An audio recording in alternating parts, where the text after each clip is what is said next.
We're going to be speaking to two really interesting guests. We cover the topic of psychology on the show on many occasions. We have some of the most leading experts in the field join us and give us insights into the field of psych. A lot of our listeners are passionate about the subject, but also people have got a passive interest too. So there's a really, really exciting event coming up, and I'm going to let our guests give us more information about the event because I don't think I'm going to do it too much justice, really. But the guests we have shortly, I know from my time as a committee member at the BPS, at the BPS, and they're fantastic. They're very passionate about psychology and sort of taking psych forward. So Mia Powell and Lorna Mills, welcome to the show. Great to have you on board. Great, lovely to be here, Jimmy. Yeah, no, great to have you on board, and it's great to speak again. It's great to speak again. It's always good to speak, and to be fair, So let's sort of start the event, Mia. Maybe we start with, if you can maybe give the audience a bit of your background, and Lorna give a bit of her background before we'll set the scene and go from there. Yeah, sure. So, thanks, Jimmy, for having us. I think it's a lovely time spending it, purposely, so to say. So my work I'm working in domestic abuse, especially I'm just doing my doctoral research on prevention of domestic abuse policy, and I would like to see later probably implementing it as a policy in schools at secondary level, and my field is in particular in psychological abuse, which is I would say widely understudied and under the research, just because it's such a tricky subject.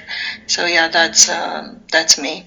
Yeah, that's really interesting, and perhaps we can sort of get you on board that show to give us an insight into your work, me at some point.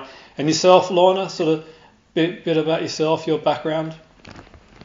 Yeah, thanks, Jimmy, and thanks for having us on. So I think this is really good that Mia and myself have given the chance to introduce ourselves, because my work's quite different to Mia's, and it just shows you, the range of work that you can do as a psychologist. So I'm a chartered coach and psychologist. I work internationally with businesses and leadership development. I work with individuals and organisations, and I'm also a university lecturer in psychology as well. So working across public, private sector, some academics, and again with Mia's work, it just shows you the range of interesting assignments that you can experience if you look into join this psychology. No, that's fantastic, Lorna. It's really great to for our listeners to get an idea of both your background. And obviously, in the short time you give the intro, I know both your work is a lot more, complex, and there's a lot more to it than a brief intro gives it justice, really. But I think it sort of sets the scene. And, if I direct this question at Mia to begin with, and I know both of you are really passionate about this event. I recall, I think a couple of years back now, if not more, really, when Mia, spoke about this event, and can you give us your what this event's all about? What actually is it, Mia? What's your inspiration behind an online psychology careers event, and specifically for young people? I think, we all know that's what got us together in joining the committee in BPS Northwest branch. But psychology has always been a fascinating field. But when you're young, and I think when you're trying to figure out your path, it can feel really overwhelming. So when we founded My Supermind, I think it was 3 years ago.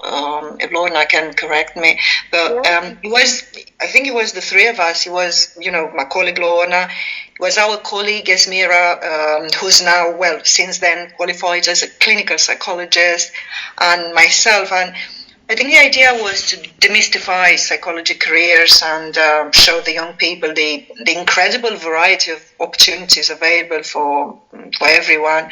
So in a way, when I said, let's do something for these young people, I think I was inspired by my own journey, really. And I realized, because I work as a criminologist, but I didn't start like that. I thought my bachelor was in philosophy, so I thought, psychology is just not about becoming something that we think psychologists work in hospitals, but has application in so many fields. So my path was quite unique because I started in philosophy, but then I went into psychology and then into forensics and criminology. So I saw that students were really hungry for guidance, for real life stories from people who could actually help them visualize their future. So when we created My Supermind, we thought of it as a bridge, if I can put it like that, connecting the young minds of our younger selves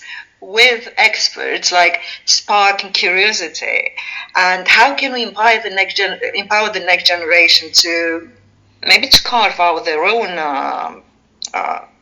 path. And that's how it started, really, Jim. And then it became really popular, and it has impacted students. And then teachers would streamline the event in their classrooms, and it just got really big traction over the years. And we thought, let's carry on. Yeah, and absolutely. I think that it is an inspirational event, and our listeners are probably wondering now, what can they expect? Like a brief overview. And if I direct this sort of question to you, Lorna, any of our listeners who are sort of thinking, okay, well, Mia's kind of given a flavour of what the event's about. Now, what's your take on maybe just a brief overview on what the attendants can expect from the event? What they can expect, I like to describe it as what I experienced the first time I attended the event. So we organised, obviously we had a rough idea of what to expect. We'd invited some speakers along, but it was interesting in that I didn't expect the experience to be as emotional as it was. So here we were, we weren't just reading things on paper, we weren't just looking at the technical aspect, what does it take to be a psychologist, but hearing real life stories. We've heard from people in forensic coaching, business realms, and instead of just experiencing, for example, what we traditionally think as psychologists, a clinical psychologist story, we're hearing about different people, real stories, how they got started in the profession, maybe in the life. So some people have shared about a day in the life, but it was quite emotional, really, because we're hearing real people. We're hearing from people whose background traditionally, they wouldn't expect to go into the field of psychology, hearing about some of their struggles, but also some of their wins and how they really came to love the job and they love what they do every day. And I think the range of speakers we have just demonstrates how you can craft out your profession, your career development, and how you can take ownership of it and intentionally create something that you love. And that's what I really loved about it. So I'm expecting that people they might get what they don't expect. They might get a richer experience actually listening to, real life stories. Yeah, no, absolutely. So that that's really interesting. The powerful lived experiences, Lorna, where you put a face behind a name type thing, where we sort of see people's profiles, on social media and in magazines, in journals, in articles, but putting a face behind the name in terms of everyone's got their own journey, it's quite powerful. And in terms of like careers that are highlighted, the careers at the event, I mean, psychology, I think, is a huge area. Like you've mentioned there, some people go on to work in a clinical setting, some people transfer the skills. And Mia, what types of careers in psychology were you highlighted during the event? Well, I'm delighted actually to say that this year we are showcasing 4 fascinating branches of psychology, and one of them is neuropsychology. Then we have forensic psychology, we have business psychology, and Lorna's favorite, coaching psychology. Now, I think people might want to know why we have opted for these 4 categories, because usually people think, we want to hear about clinical psychology, and majority of young people think clinical psychology is is the best one, or is the only one. And this is one of the myths we dispel in our show, basically. Now, I think neuropsychology in particular is very important because it helps us understand the relationship between the brain and the behavior. And not only that, but it really plays a crucial role in various other fields than psychology and neuropsychology, like medicine and mental health and education, and I would say even business. Now, somebody might say, why in mental health treatment was the connection?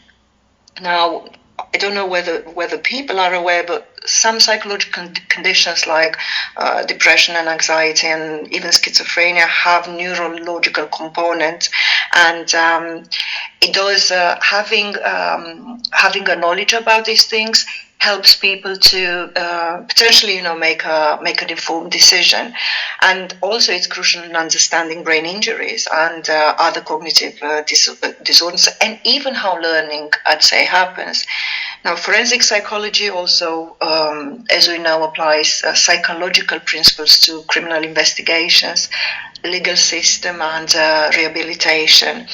And I personally had an affinity with it, but also with forensic psychology you can further progress into criminology because these two fields are overlapping.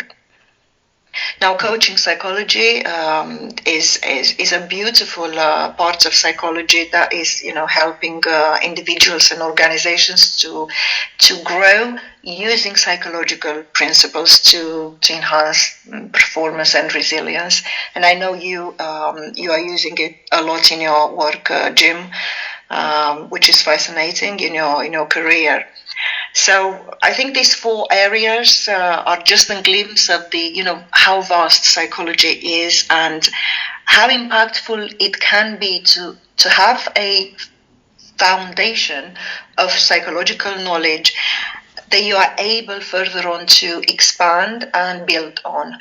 According to people's path in life, it can be an enlightening journey. So yes, when somebody is drawn to science like law, leadership, or personal development, psychology is actually the salt and the pepper. That's what I'd like to see it like. I'm drawn towards science, towards medicine, but psychology gives you the extra push or the missing link to connect things. So absolutely, and I think that the choices there are quite fascinating, and I do echo your sentiments, particularly around the neuropsychology, Mia, where I think that kind of helps understand theoretically there are different pathways to many different sort of conditions, you want to call them. Then and it's not. I think one of the benefits for me studying neuropsychology, and you mentioned I do the coaching as well, is understanding that there are different pathways, theories. There's not one theory. Things can be multifactorial, the complexity as well of mental health too, and I think that's fascinating, really. I don't think you could ask for more fascinating topics, but I'm sure we could probably speak for hours on this, Mia. But I'm mindful of time. Absolutely. And I know it's difficult to give advice.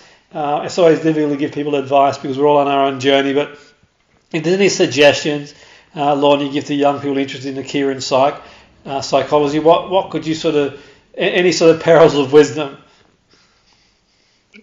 Yeah, definitely, Jimmy. And I'd like to extend an invitation out to anybody, particularly young people listening, who are interested in psychology. And that is that I've got three areas that you could, you might like to explore to take this idea further, but also an invitation to come along to the event and to see how other people have taken these things forward and what their journeys have looked like. So I know we haven't got much time, Jimmy, so I'll just run through them quite quickly. So the first one is to think about your own interpersonal skills. Think about developing listening skills, for example. That's one that's really underrated. So what can you do now to begin to develop some of the more interpersonal skills? What do you need to do? Second, I would say to think about any practical or theoretical areas such as you might know that psychology sometimes involves statistics, so thinking about is there anything you can do to prepare, maybe to upskill on statistics, maybe to take some mini courses online, some great free courses on the likes of FutureLearn, Coursera, Khan Academy, different places like that you can look for mini courses. And the third one is to think about practical experience.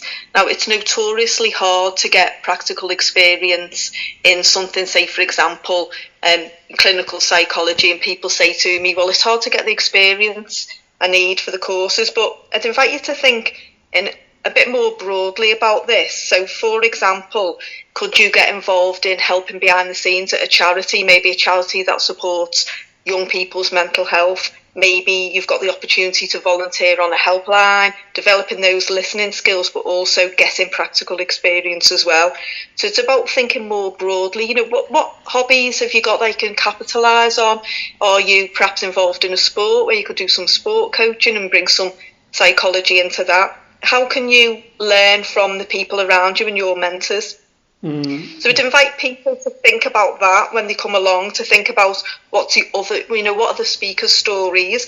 And the final thing I'd like to say is to follow places like the BPS on social media, so you can learn an awful lot about psychology, what's up-to-date research, what are the current trends and what the directions that psychology is heading in, some of the big debates, and you can learn all that from following social media. So I'd invite people to really think about that in those broad terms. So I hope that's helpful, Jimmy. No, absolutely. I think that's really, really useful for sure, Lorna. And I think that these questions, these sort of topics, literally we could speak for hours on their own. But I think you've sort of managed to give a really good insight to anybody of any age, really. I mean, we say young people, but I suppose I know the event is sort of aimed, but we might have listeners of any age thinking, I'd like to sort of look into maybe making a career in psychology too. So, and that might be an idea for another event, another time. But the field of psychology evolves all the time. I think, there is a stigma, I would say, around psychology. I guess for a lot of people, like you've mentioned before, they think of the clinical psychologist type thing, but we know that psychology, the theories have evolved over many years. And Mia, what's your take on how it's evolved in recent years and any emerging sort of trends? And I suppose that links even neuropsychology really, where there's so many new theories and technology has sort of changed the landscape as well. But what's your take on it, Mia? Well, let's put it like that. I think this is one of the most significant questions that anybody can ask in relation to not only psychology but the major science trends, because psychology in itself evolves at an incredible pace at the moment. But what fascinates me mostly is how interdisciplinary it becomes. So I would say the key here is education, because it merges not only with, let's say, neuropsychology, because it's part of it, and that means it emerges with medicine, but it emerges with neuroscience. And one of the biggest is AI, the artificial intelligence, and technology. And why does that happen? It's just simply to gain deeper insights into who we really are and how we can function, how we can make certain diseases or trauma challenges easier to understand and to resolve. So, for instance, everybody heard of digital mental health. This literally surged because with apps, especially AI-driven, and online intervention, it's making psychological support more accessible. So now we have apps that we can connect with and have our own therapists there online, providing support. And another big one is Lorna is well aware of that, is the positive psychology and resilience buildings, and that has gained a lot of traction because it's a shift from just treating mental illness to actively cultivating the well-being and strengths that are within us already. So this is a very big one. It's not new, and this is what's fascinating. Some of them are new with the emergence of AI, but positive psychology is something we've already had. We already know how to do it. It's just now we are probably becoming more holistic. Then we have the role of psychology in leadership and in business. This expanded immensely in the last 5 years, because we have companies recognizes the values of emotional intelligence, and this is coming on board really strongly. And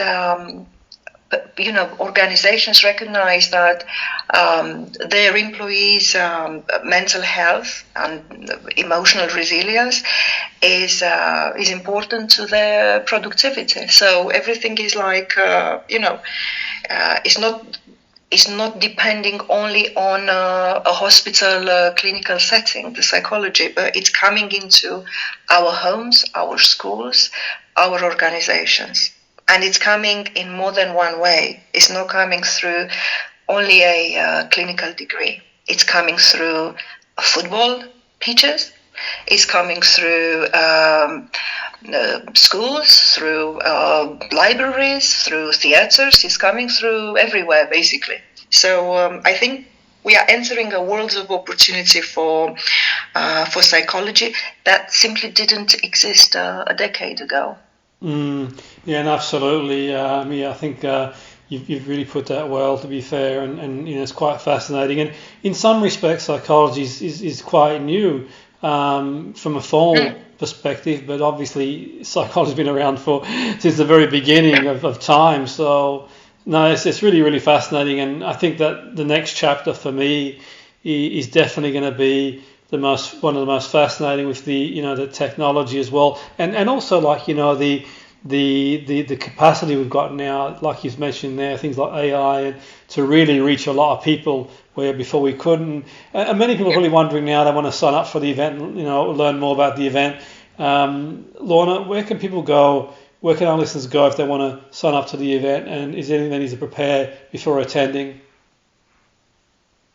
I'm hoping that somewhere in the show notes there might be a link as well, but if they go to the British Psychological Society website, they should be able to find a link to events. It should be there, and if they sign up, there's nothing for them to bring along apart from that valuable skill of listening, an open mind. Maybe they'd like to reflect on some questions before about their own journey, but just really to be in the moment, to enjoy people's stories and to see how that relates to them, and maybe think about what their next action steps are. So hopefully they come away thinking, right, what's the next step I need to take? It's not too overwhelming.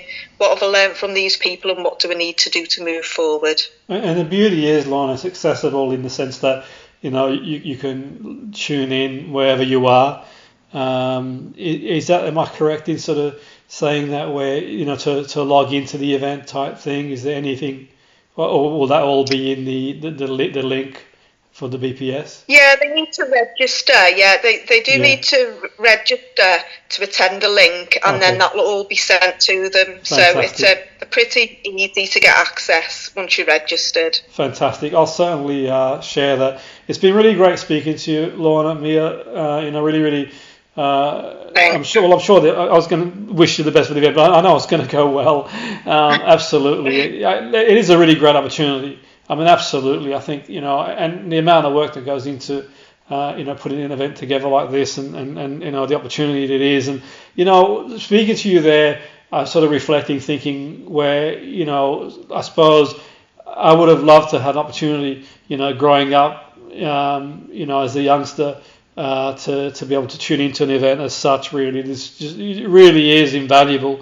You're putting so many years of experience into basically an opportunity for people just to tune in, and it's very difficult. People are very difficult accessible really too. So I think it's great that people are accessible with this sort of experience in yourselves, who are definitely keeping the flame of psychology alive. So great to speak to you, and I'll certainly be looking out for the event myself too. Thank you, Mia, Lorna. Thanks, Jim. Thanks, Jimmy. Lovely to speak.